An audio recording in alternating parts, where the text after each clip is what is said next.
Kyle Bradshaw from Chaparral Motorsports here today with RK Chains. And we're going to talk a little bit about chain maintenance 101. Right.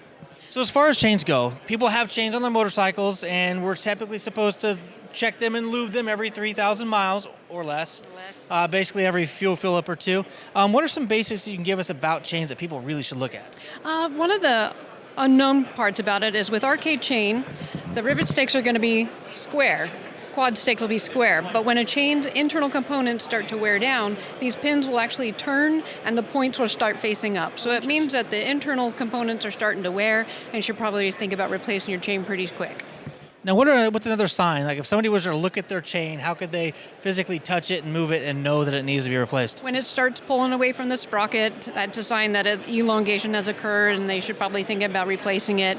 Signs of wear, including the chain guide, and it starts getting flat spots on the chain. Just some indications. Also, they should be checking around the seals. If the seals are cracked, they should be replacing the chain too.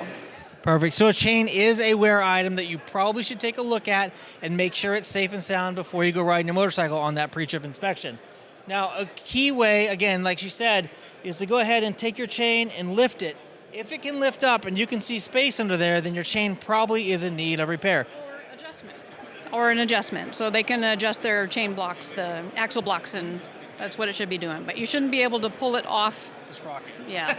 No, that's bad. Okay, so now as far as chains go, there's lots of different options. There's different colors. There's O-rings and X-rings and all kinds of crazy stuff. Can you give us a little bit of a Cliff Note version on what is different between those chains and what the end consumer needs?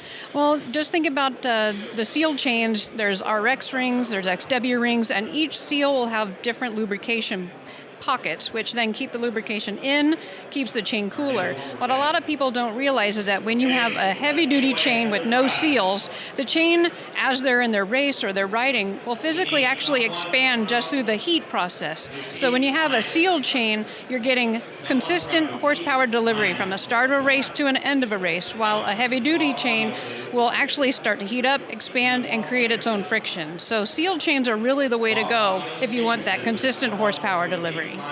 Well, that's great. So Farrah, along with chain maintenance and replacement when it needs to happen, how about sprockets? Should the user replace sprockets at the same time they replace the chain, or is that not really necessary? No, it is necessary. If you ever try to put a brand new chain on a used sprocket, most of the time it's actually not going to fit very well. The teeth have been worn to the old chain, and putting a brand new chain on a used sprocket, sometimes it won't even fit in there. So you do need to change the sprocket when you do change the chain. So what would happen if somebody purchased a new chain and didn't replace their sprockets? It actually can void the warranty of the chain. So RK chain, if it has a seal, has a 20,000-mile warranty for street bikes and a 1-year off-road warranty. A 20,000-mile warranty? Yes, for street bikes with a sealed chain. But if they do not replace the chain and sprocket at the same time, that can void the warranty. Excellent. So there you go. You heard it from Farrah. If your chain is in need of replacement, make sure you replace the sprockets at the same time. Great news from RK Chains. Thanks for joining us. Again, I'm Kyle from Chaparral Motorsports. Please like this video if you got some information about chains that you didn't know about before, and subscribe to our YouTube channel so that you can be up to date on all the videos that we have coming out for you here in 2018. Until next time, take care and ride safe.